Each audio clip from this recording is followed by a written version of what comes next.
السلام عليكم، ازيكم يا حبايبي؟ عاملين ايه؟ صلوا على النبي. بصوا الفسيخ ده تمليحي، انا اللي مملحاه. بصوا ما شاء الله، بصوا السمكه ازاي ما شاء الله، طريه وزي الفل. ده انا مقعداه بالظبط يعني 7 ايام. ماشي، تعالوا بقى ايه هنفتح كده مع بعض. بصوا بصوا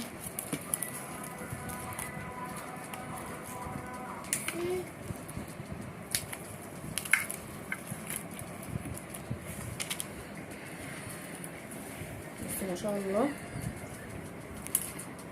زبده هو زي ما انتوا شايفين، زي ما انتوا شايفين كده.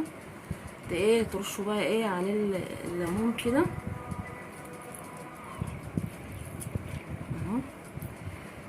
حاجه كده جميله ما شاء الله. بصوا بصوا بصوا اللحمه اهو بيطلع، بصوا بصوا اللحمه اهو دايب اهو بيطلع اهو ما شاء الله. اللحمه بتاع الفسيخ اهوت ما شاء الله، حاجه كده جميله جدا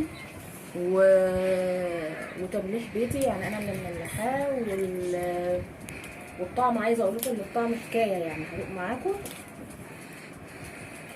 طبعا معانا هنا ايه الله واما قطعنا الليمون بقى والبصل والطماطم. بس بقى تعالوا بقى ايه، تعالوا اتفضلوا معايا بقى ايه شويه فسيخ زبده ما شاء الله.